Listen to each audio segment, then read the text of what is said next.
Welcome back to more Kingdom Hearts. Last time we started, well, not really started, we went back to Winnie the Pooh, and some Pooh shenanigans happened. Yeah, Pooh shenanigans. Let's go with that. Thanks.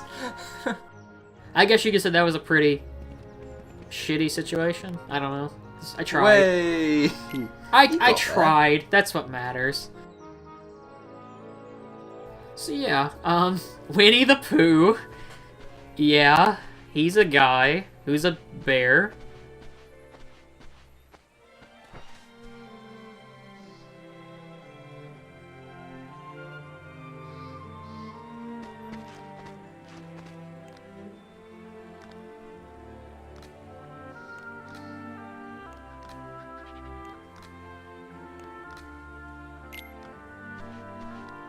I hate this minigame on the PS3 and PS2 version. I felt like the 60 FPS and the PS4 version made the platforming easier. Yeah. Like, these versions still kind of wonky enough. I wasn't too much of a fan. The platforming in KH1 isn't good at all. Like, I understand why people like they want it to come back, and that's fine, but in KH1 it's really bad. I want to complain about something like, why does KH3 have the air dash? The air dash is terrible, no one likes it. What? Stop bringing it back. Like the BBS air dash, like in Days and Recoded, it was pretty good because you can air dash and immediately attack. Whereas like in BBS and like Beyond, the air dash has this weird kind of like wind up, and like when you use it, it has like this cooldown. Like it's just not satisfying to move around with it. Like double jump is so much satisfying, and Sora uses double jump when he's in the Hyper Hammer form in KH3, so I just want that permanently. I don't use like a form to use aerial dodge. I've never been a big fan of it either, so I don't know. One thing I will say, I do like, it's so weird seeing this demo of 3, and you're just like, well, for me, because I have to edit these KH videos, and Sora is so slow in KH1 compared to 2 and 3, and you're just like, holy cow. Like, what happened? Like, it's so weird. Between KH1 to 2, the kind of things Sora is able to do, because you're like, yeah, it's insane. Like, holy cow. Why did puberty not hit me this hard? Yeah. So... Because that's not fair. Like, listen, if puberty was like that for Sora, I should be able to cut a skyscraper in half. One of my favorite things, though, making puberty jokes about Sora, is still in Recom, how deep his voice is from 1 to Recom, because it's like, holy cow. That would be a good Tinder profile description. I can cut What? a skyscraper in half. You know what? I might make that now. Yeah, I can cut a skyscraper in half. Make a dating. Oh, that's tempting. You know what, Philip? Next time I go on a date, if a girl's like, "Tell me about yourself," I'm like, "Oh, well, I like long walks on the beach, video games, and I can cut a skyscraper in half." I'm gonna get laid that night. I grew up on the coast with my 2 friends, and we were gonna make a boat to kind of like go to different places. But one day, our island kind of got destroyed. And next thing I knew, I was in this weird castle, and I forgot all my... it's a whole tale. And then I learned to cut a skyscraper in half. And then I met Aladdin. We should make that. I like a Sora dating profile. Alright, here's what I'm gonna... After we stop recording today, remind me and I will make it, and I will link it in this video. I expect at least 2 people to send it something. How would... Oh, God. I'm trying to think of who it was. When, somebody we know, made a dating profile, and we found that one. It was like, it was Dat Boy. It was like a fake Dat Boy dating profile, and it was awesome. This is a bit off topic, but we're doing boring Winnie the Pooh mini games anyway, but do you hate the GDPR kind of like regulations come into effect just because of the privacy notices you have to accept now? Do you keep getting emails about that from like everything? I haven't had any emails about this. I don't. Well, is that what that stupid? Okay, so the Sonic Twitter account put something up today. Yeah, that's the GDPR. Yeah. Okay, the General Data Protection Regulation is a European law updated from the Data Protection Act. and every company has to adhere to it, even like in the US and kind of like globally. And because that's a new law which has taken effect, I think it took effect last month. Every kind of like company has to regulate to it, so that's why everyone's getting emails like, please accept our new privacy policy, because they have to adhere to that. And yeah, I just got an email from the Square Enix store saying please adhere to our new policy. I haven't gotten any yet, so that's odd. I don't like the glide animation in this game. It really bothers me. It just, I don't know, it's kind of boring. Super Glide's also kind of boring. The animation in 2, like, in terms of, like, Sora's character animation, it's so good. Like, aerial dodging into a glide. Oh. It makes my pee-pee feel funny.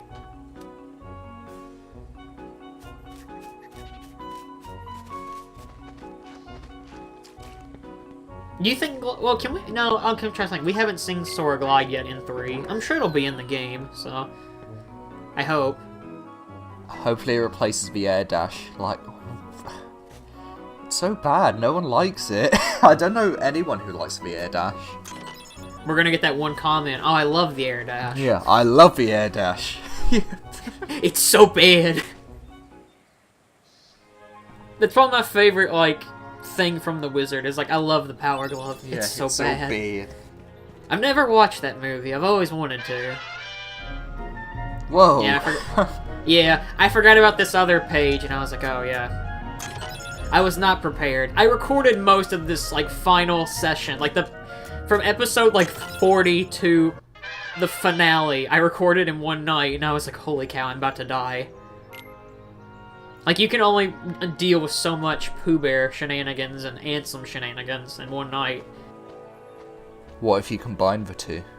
Pooh Bear and Ansem. I hate this minigame. I think it's so boring. I thought you were gonna say, oh my god, I hate my life. I was like, oh, me too. Oh god. No, I hate this minigame. Yeah, this minigame is really, really bad. I think we're in this minigame for the next... Let me check. Until... Okay, it's 7... We're stuck in this minigame for 7 minutes. Fuck, that's not too bad. I think the Jiminy Journal you have to get is 5 minutes for this minigame. I would kill myself. I really would. Well, to be fair, it's 7 minutes with editing, so I think it probably took me a good 10 to 15. The thing which I always forget is you have to use fire on the cobwebs inside the log to let Pooh go through there. And I always forget, like, to do that. The game never tells you to do that. Like, I'm not one of those people who I want the game to tell me to do everything, but there are times where I'm like, game, you need to tell me what to do. Yeah. Like, that's the only thing which kind of throws me. It's like, how? What? Pooh, come on! His AI in this game is so bad. It's just... It's so bad. I love it when you Pooh the AI, it's so bad. Chicka chicka. Eeyore, where is Optimus? He's dead. Yeah. Sora. So, looking at these text boxes, you see that KH3 doesn't have any text boxes in it. Well, like, as of right now, it doesn't. Yeah, but when you talk to Woody and Buzz, like, what would usually be a text box moment, it just kind of like, this kind of like fades, kind of like zoom in or zoom out. Like, the same angle as if you'd get a text box, but they have fully voiced lines. I think it's going to stay that way. Yeah, I hope so, because I don't like text boxes. But as you say for now, because we know Tangled has a lot of NPCs, I'm not sure if all of them will be individually voiced or not.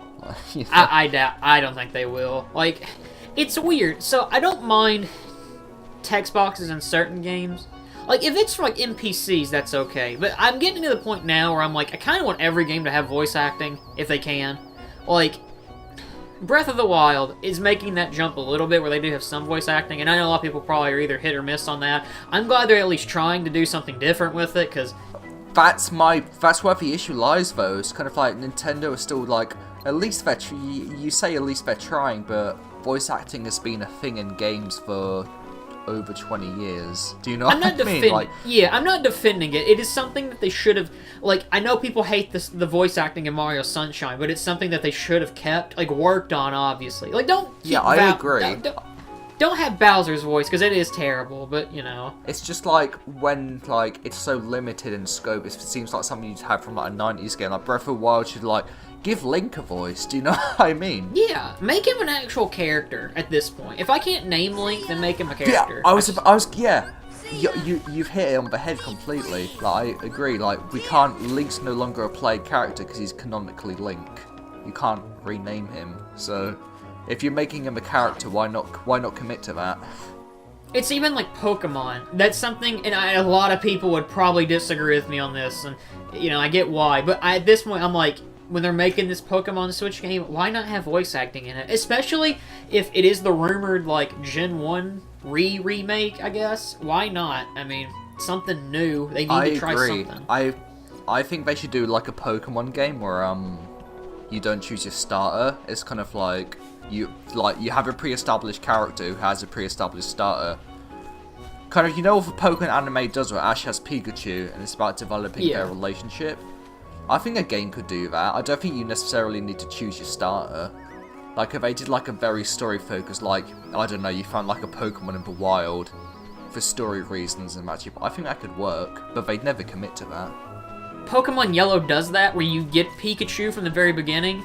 A lot of people think, because from what this rumored game is, what'll happen is by the time this part comes out, that game will get announced, and it'll either be fake or real. But if they do it, you're either going to get Pikachu or Eevee, you know? So, that's what they should do. One thing I thought this would be cool a long time ago when they first released Sun and Moon, is like they have, at the end of that game, spoiler, Lily goes to Kanto. Why not make, you know, that's a perfect situation. You could have, you know, Lily, who's an established character, you can have her talk and you can get away with it. And the thing is, with this Switch game, people are going to buy it no matter what anyway. So, I mean, you know, this is the perfect time right now to switch the formula up and try new things, because people are gonna, it's Pokemon, people are gonna buy it no matter what anyway. So, I mean, try something new. I agree, like, completely. I don't know why they insist on playing it safe, where it's like, Pokemon's such a money seller, you can experiment with it now.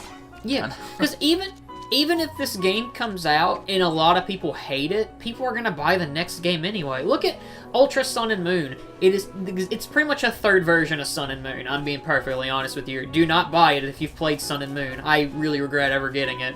I haven't even played Sun and Moon. I bought it, but I sold it.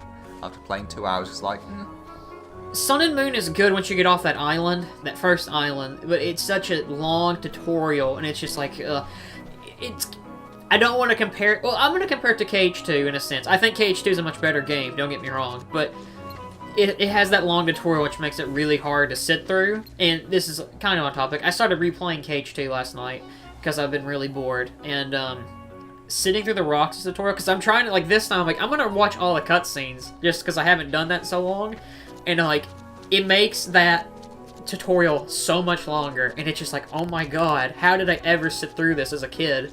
And I love 2, it's such a good game, but that Roxas tutorial truly does test my patience at times, and I'm just like, kill me, please. The problem for Roxas tutorial, I think it's a good beginning for the first time you play the game.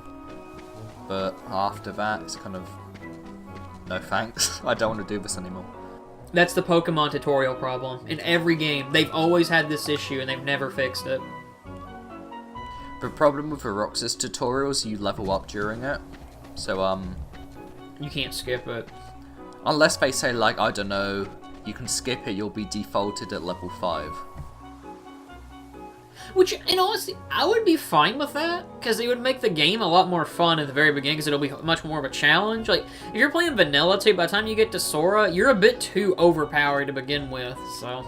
DDD, I think, did tutorials the best, where it's like, do you want to do this? Nope. Or even, like, cutscenes, like, do you want to see this lore? Nah. Yeah, BBS does that too. I mean, you do, like, the Vin thing the first time you play it, and then after that, you never have to do it again. It's like, do you want this background info? And you can just say no, and it won't give it to you. It's like, I hope 3 does that. I really do.